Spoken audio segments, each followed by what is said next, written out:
Hi every one. ഞാൻ practice ചെയ്യുന്ന പരിസര പ്രദേശത്തും മലപ്പുറം ജില്ലയിലെ പല സ്ഥലങ്ങളിലും ഇപ്പോൾ ഒരുപാട് റിപ്പോർട്ട് ചെയ്യപ്പെട്ട ഒരു പകർച്ചവ്യാധി അസുഖത്തെ പറ്റി പറയാനാണ് ഞാൻ വന്നിട്ടുള്ളത്. മഞ്ഞപ്പിത്തം, ഹെപ്പറ്റൈറ്റിസ് എ. മഞ്ഞപ്പിത്തം എന്ന് പറയുമ്പോൾ കരളിനെ ബാധിക്കുന്ന എന്ത് അസുഖവും, അതായത് ബിലിറൂബിൻ കൂടി കണ്ണിലും നമ്മുടെ സ്കിന്നിലൊക്കെ മഞ്ഞ വരുന്ന എന്ത് അസുഖത്തിന് മഞ്ഞപ്പിത്തം എന്ന് പറയാറുണ്ട്. പക്ഷേ ഇത് വൈറൽ മഞ്ഞപ്പിത്തം, പകർച്ചവ്യാധി മഞ്ഞപ്പിത്തം അസുഖത്തെ പറ്റിയാണ് ഞാനിന്ന് പറയുന്നത്. ഞാൻ doctor Fazil Muhammad, Olive homoeopathy clinic, Keesheri, Malappuram ജില്ല. 2013-2014 കാലഘട്ടത്തിൽ ഞാൻ ക്ലിനിക്കൊക്കെ ഫസ്റ്റ് തുടങ്ങുന്ന സമയത്ത് ഉണ്ടായിരുന്നൊരു എപ്പിഡമിക്കായിരുന്നു ഈ മഞ്ഞപ്പിത്തം. ഒത്തിരി പേർക്ക് അന്നൊക്കെ അത് ബാധിച്ചിട്ടുണ്ടായിരുന്നു. ഒരുപാട് പേര് നമ്മുടെ ക്ലിനിക്കിൽ ഹോമിയോപ്പതി ട്രീറ്റ്മെൻറ്റൊക്കെ അന്ന് ഓപ്റ്റ് ചെയ്തിട്ടുണ്ടായിരുന്നു. അപ്പം അന്നത്തെ ഒരു എക്സ്പീരിയൻസ് വെച്ച് പറയാണ്, ഇത് മഞ്ഞപ്പിത്തം എ ആണ്. മിക്കവാറും കേസിൽ മഞ്ഞപ്പിത്തം എ ആണ്, അല്ലെങ്കിൽ മഞ്ഞപ്പിത്തം ഇ. ഇതാണ് അക്യൂട്ട് ഹെപ്പറ്റൈറ്റിസിൽ വരുന്ന മഞ്ഞപ്പിത്ത അസുഖം. എന്ന് വെച്ചാൽ പെട്ടെന്ന് വന്നു പോകുന്ന പകർച്ചവ്യാധി അസുഖത്തിൽ വരുന്ന മഞ്ഞപ്പിത്തങ്ങളാണ് മഞ്ഞപ്പിത്തം എയും ഇയും. മഞ്ഞപ്പിത്തം ബി ഉണ്ട്, അത് സെക്ഷലി ട്രാൻസ്മിറ്റ് ചെയ്യുന്ന അസുഖമാണ്. കുറച്ചും കൂടി ക്രോണിക്കായിട്ട് വിഷമങ്ങൾ ഉണ്ടാക്കുന്ന അസുഖമാണ്, ക്യാൻസറിലേക്കൊക്കെ പോകാൻ സാധ്യതയുള്ള അസുഖമാണ്. ഇതല്ല കേട്ടോ, ഇത് മഞ്ഞപ്പിത്തം എ സെൽഫ് ലിമിറ്റിംഗ് ആണ്. പ്രത്യേകിച്ച് വേറെ സിവിയർ വിഷമമുള്ള അവസ്ഥയിലേക്ക് പോകാനുള്ള സാധ്യതകളൊക്കെ കുറവാണ്. പക്ഷെ എന്നിരുന്നാലും ഒരു 14 മുതൽ 1 മാസം വരെ, 30 ദിവസം വരെയൊക്കെ ഈ സാധനം നിൽക്കും, അത് കംപ്ലീറ്റ്ലി ക്യൂറായി പോകാനായിട്ട്. ഹെപ്പറ്റൈറ്റിസ് എ വൈറസാണ് ഇത് പരത്തുന്നത്. ഒരു RNA ടൈപ്പ് വൈറസാണിത്. ഫീക്കോ ഓറൽ റൂട്ടാണ് ഇതിൻ്റെ ട്രാൻസ്മിഷൻ. ഇതെങ്ങനെ പകരുന്നതെന്ന് വെച്ചാൽ, ഈ മഞ്ഞപ്പിത്തം ബാധിച്ച രോഗി ഭക്ഷണം കഴിച്ച് മലത്തിലൂടെ അല്ലെങ്കിൽ വിസർജ്യത്തിലൂടെ പോകുന്ന ഈ മലം കലർന്ന വെള്ളം കുടിക്കുമ്പോൾ, അല്ലെങ്കിൽ അത് കലർന്ന ഭക്ഷണം, നമ്മുടെ അപ്പി കലർന്ന ഭക്ഷണം ആരും കഴിക്കുമെന്നൊക്കെ ചോദിക്കും. പക്ഷെ ഇതങ്ങനെയല്ല. അപ്പോൾ മഴക്കാലമൊക്കെ ആകുമ്പോൾ പ്രത്യേകിച്ച്, അല്ലെങ്കിൽ ഈ മലം കലർന്ന വെള്ളം എങ്ങനെയെങ്കിലും കിണറിലേക്കോ ടാങ്കിലേക്കോ എത്തിപ്പെട്ട് കഴിഞ്ഞാൽ ആ വെള്ളം കുടിച്ചു കഴിഞ്ഞാൽ ഇത് പകരും എന്നർത്ഥം.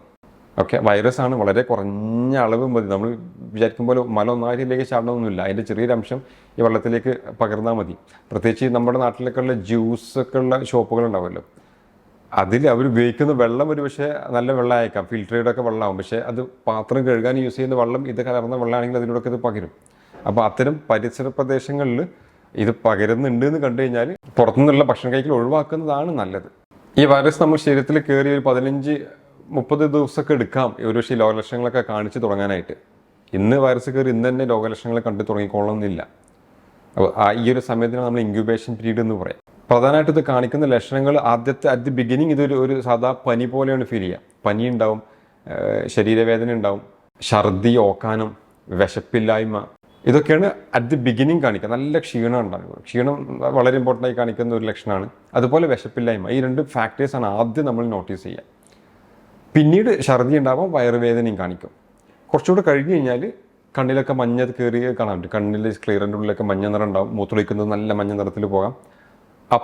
മലം പോകുന്നത് കുറച്ച് പെയിൽ കളർ, കുറച്ച് വൈറ്റിഷ് ആയിട്ടാണ് മലത്തിൻ്റെ കളർ കാണാൻ പറ്റുക. ഓക്കെ, ഇതൊക്കെയാണ് സ്പെസിഫിക് ആയിട്ട് കോമൺ ആയിട്ട് കാണുന്ന ഇതിൻ്റെ ലക്ഷണങ്ങൾ. കുറച്ചുകൂടെ കഴിഞ്ഞ് കഴിഞ്ഞാൽ നല്ല രീതിയിൽ ഈ ബിലിറൂബിനൊക്കെ കൂടി വിഷമ ആവുന്ന കേസിലാണെങ്കിൽ ചൊറിച്ചിൽ തുടങ്ങും. ഒരു പ്രൊലൈറ്റിസ്, സ്കിന്നിന് മൊത്തം ഒരു ചൊറിച്ചിൽ, പ്രത്യേകിച്ച് കാണാണ്ടാവില്ല. അത് കുറച്ച് ദിവസമൊക്കെ നിൽക്കും, അത് കഴിഞ്ഞത് അങ്ങനെ പോവുകയും ചെയ്യും. ഇതൊക്കെയാണ് വളരെ കോമൺ ആയിട്ട് മഞ്ഞപ്പിത്തത്തിൽ കാണുന്ന ലക്ഷണങ്ങൾ. ഈ ഗർഭിണികളിൽ മഞ്ഞപ്പിത്തം കുറച്ച് കോംപ്ലിക്കേഷൻസ് ഒക്കെ ഉണ്ടാക്കും കേട്ടോ. ഈ ഗർഭസ്ഥ ശിശുവിന് അത് വിഷമമുണ്ടാക്കുന്ന സിറ്റുവേഷനിലേക്ക് എത്താറുണ്ട്. ഓക്കെ, വളരെ റയറായിട്ടാണ് ഇത് കോംപ്ലിക്കേഷൻസിൽ പോവാറ്. മഞ്ഞപ്പിത്തം ബി പോലെയൊന്നുമല്ല, പെട്ടെന്ന് അങ്ങനെ കോംപ്ലിക്കേറ്റഡ് ആവാൻ സാധ്യതയില്ല. എന്നിരുന്നാലും ചില കേസിൽ നമ്മൾ ഫുൾമിനൻ്റ് ഹെപ്പറ്റൈറ്റിസ് എന്നൊക്കെ പറയും. അത് കുറച്ച് വിഷമുള്ള അവസ്ഥയിലേക്ക് പോകും, ബ്രെയിനിനൊക്കെ ബാധിക്കാം. എന്നിരുന്നാലും അത് റയറാണ്. 2014 ഞാൻ അത്ര ഒരു കേസ്, ഫുൾമിനൻ്റ് ഹെപ്പറ്റൈറ്റിസ് കേസ് ഞാൻ ഡീൽ ചെയ്ത് എനിക്ക് ഓർമ്മയുണ്ട്. അത് ഒത്തിരി കാലം അഡ്മിറ്റായി, പക്ഷേ മാറ്റങ്ങളൊന്നും ഉണ്ടായില്ല. അവസാനം ഹോമിയോപ്പതി മെഡിസിൻസ് തന്നെ കൊടുത്തിട്ടാണ് ആ ക്ലിയർ ആയത്. ഏറെക്കുറെ 1-2 മാസങ്ങൾ എടുത്തിട്ടുണ്ട് അതൊന്ന് ബാക്ക് ടു നോർമലിലേക്ക് എത്താനായിട്ട് കേട്ടോ. അപ്പോൾ വളരെ റെയറായിട്ട് കുറച്ച് ഡേഞ്ചറസ് അവസ്ഥയിലേക്കൊക്കെ ഇത് പോകാറുണ്ട്. ഇനി ഇത് നമ്മൾ കൺഫേം ചെയ്യലും ലക്ഷണങ്ങൾ തന്നെ നമുക്ക് അറിയാൻ പറ്റും. ഈ കണ്ണിലെ കാണുന്ന മഞ്ഞ, യൂറിനിൽ കാണുന്ന മഞ്ഞ കണ്ടാൽ തന്നെ നാട്ടിൽ പരിസര പ്രദേശങ്ങളിലോ മഞ്ഞപ്പിത്തം ഉണ്ടെങ്കിൽ നമുക്കിത് അതാനെ ഒന്ന് ഉറപ്പിക്കാൻ പറ്റും. എന്നാൽ ബ്ലഡ് ടെസ്റ്റിൽ ബിലിറൂബിൻ കൂടിയിരിക്കും, സീറം ബിലിറൂബിൻ കൂടിയിരിക്കും. SGPT, SGOT, ALT, ഈ ഒരു കുറച്ച് സംഗതികൾ നല്ല രീതിയിൽ റൈസ് ആയിരിക്കും. SGPT, SGOT ഒക്കെ സാധാരണ 45-ന് താഴെ നോർമലി നിൽക്കണം. പക്ഷേ മഞ്ഞപ്പിത്തം എന്ന കേസിൽ 2000, 2500, 3000 ഒക്കെ അത് വരാം കേട്ടോ. ഇത് കണ്ട് പേടിക്കേണ്ട കാര്യമൊന്നുമില്ല. ഒക്കെ നോർമൽ അക്യൂട്ട് സ്റ്റേജിൽ ആ ഒരു റേഞ്ചിലേക്കൊക്കെ അത് എത്താം. ഓക്കെ, ഇത് കൂടിയെന്ന് കരുതി ഭയങ്കര തീവ്രമായ അവസ്ഥയിലേക്ക് പോകാമെന്ന് കണ്ട് പേടിക്കൊന്നും വേണ്ട. ഓക്കെ, അതൊക്കെ വിത്തിൻ ഫ്യൂ ഡേയ്സ് അത് നോർമലിലേക്ക് എത്താൻ പറ്റും. നോർമലിലേക്ക് അത് വരും. ഓക്കെ, പിന്നെ യൂറിനിൽ നമുക്ക് ചെക്ക് ചെയ്യാൻ പറ്റും. യൂറിനിൽ പ്രസൻസ് ഓഫ് ബൈൽ പിഗ്മെന്റ്സ് നമ്മൾ അങ്ങനെ എഴുതി കൊടുക്കും. അപ്പോൾ തന്നെ യൂറിനിൽ അവർ ചെക്ക് ചെയ്തിട്ട് ഈ ബൈൽ പിഗ്മെന്റ്സ് ഉണ്ടെങ്കിൽ അത് മഞ്ഞപ്പിത്തത്തിൻ്റെ നമുക്ക് കൺഫേം ചെയ്യാൻ പറ്റിയൊരു സംഗതിയാണ്. പിന്നെ HAV ടെസ്റ്റ് ഉണ്ട്. മഞ്ഞപ്പിത്തം hepatitis A virus HAV test നോക്കി കഴിഞ്ഞാൽ അത് മഞ്ഞപ്പിത്തം എ ആണോ അല്ലെ നമുക്ക് കൺഫേം ചെയ്യാനൊക്കെ കൊടുക്കുന്നതാണ്. പിന്നെ HBS AG, ഇപ്പം ഹെപ്പറ്റൈറ്റിസ് ബിയിലേക്കൊക്കെ പോകുന്ന ആ രീതിയിലൊക്കെ നമുക്ക് ടെസ്റ്റ് ചെയ്ത് അറിയാൻ പറ്റും. അതായത് ഒരു 2 വീക്സ് അല്ലെങ്കിൽ 1 മന്ത് കഴിഞ്ഞിട്ട് മഞ്ഞപ്പിത്തത്തിൻ്റെ വിഷമങ്ങൾ തുടരുകയാണെങ്കിൽ നമുക്ക് ഒന്നും കൂടി എന്താ പറയുക സീരിയസ് ആയിട്ട് അതിന് നോക്കുകയും വേറെ എന്തെങ്കിലും മഞ്ഞപ്പിത്തം ആണോ എന്ന് ടെസ്റ്റ് ചെയ്യുക വേണം. മഞ്ഞപ്പിത്തം ബാധിച്ചവർ ഇത് കാണുന്നവരുണ്ടെങ്കിൽ നിങ്ങൾ ശ്രദ്ധിക്കേണ്ട കാര്യം ബാക്കിയുള്ളവർക്ക് പകരാണ്ട് നമ്മൾ നോക്കണം.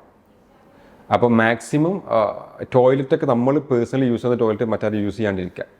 ഓക്കെ, ഈ ടോയ്ലറ്റിംഗ് ഒക്കെ ചെയ്ത് കഴിഞ്ഞ് വരുമ്പം നല്ല രീതിയിൽ സോപ്പിട്ട് തന്നെ കൈ വാഷ് ചെയ്യുക. ഒരു 20 സെക്കൻഡ്സ് വരുന്ന രീതിയിൽ. നമുക്കറിയാം കോവിഡിൻ്റെ സമയത്ത് നമ്മൾ ഹാൻഡ് വാഷിംഗ് ഒക്കെ ശരിക്കും പഠിച്ചിട്ടുണ്ടായിരുന്നു. അതും ആ പ്രോട്ടോക്കോൾ ഇതിലും കീപ്പ് ചെയ്യുക. അയാൾ കഴിക്കുന്ന ഭക്ഷണത്തിൻ്റെ പ്ലേറ്റിൽ നിന്നും മറ്റാരും ഭക്ഷണം കഴിക്കാണ്ടിരിക്കുക. അതൊക്കെ ഒന്ന് ശ്രദ്ധിച്ചാൽ നല്ലതാണ്. ആ വീട്ടിലുള്ളവരെല്ലാം തിളപ്പിച്ചാറിയ വെള്ളം മാത്രം കുടിക്കുക. പ്രത്യേകിച്ച് പുറത്തൊന്ന് പോയിട്ട് ഫുഡ് കഴിക്കാണ്ടിരിക്കുക. അതൊക്കെ ആ ഒരു സമയത്ത് നമ്മളൊന്ന് ടേക്ക് കെയർ ചെയ്യുന്നത് നല്ലതായിരിക്കും.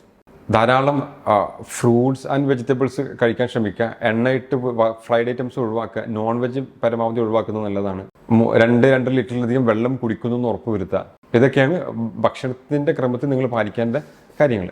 നല്ല ഛർദി വയറിളക്കൊക്കെ ഉണ്ടെങ്കിൽ ORS പോലത്തെ സംഗതികൾ എടുക്കാനായിട്ട് ശ്രദ്ധിക്കണം. ഡീഹൈഡ്രേഷൻ വന്ന് അതിൻ്റെ കോംപ്ലിക്കേഷൻസ് ഒക്കെ വരാം. അപ്പം വയറ്റിൽ നിന്ന് നന്നായിട്ട് പോകുന്നുണ്ടെങ്കിൽ നമ്മളെപ്പോഴും ഹൈഡ്രേറ്റഡ് ആയിരിക്കണം, വെള്ളം കുടിച്ചുകൊണ്ടിരിക്കണം കേട്ടോ. അതിൻ്റെ കൂടെ തന്നെ ORS കലർത്തിയ വെള്ളം, ഇളനീരൊക്കെ പറ്റും. അതൊക്കെ ഈ ക്ഷീണം കുറയ്ക്കാനും അബദ്ധാവസ്ഥ തരണം ചെയ്യാനൊക്കെ ഹെൽപ്പ് ചെയ്യുന്ന പാനീയങ്ങളാണ്.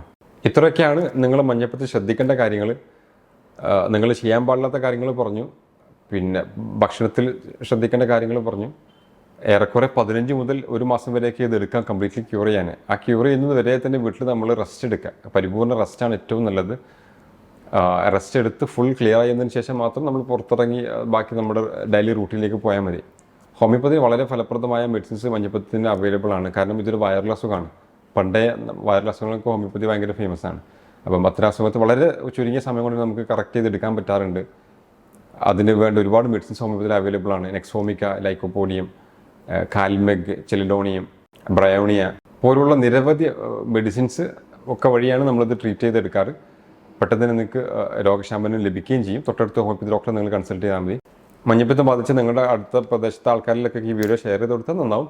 അവർക്ക് ഇതിനെപ്പറ്റി ഒരു ബോധവാനാവാൻ ഹെൽപ്പ് ചെയ്യൂലേ. ഇതുപോലത്തെ ഒരു ഹെൽത്ത് ടോപ്പിക്കുമായിട്ട് നമ്മൾ വീണ്ടും വരും. ഞാൻ doctor Fazil Muhammad, Olive homoeopathy clinic, Keesheri, Malappuram ജില്ല. See you, bye-bye. Thank you so much.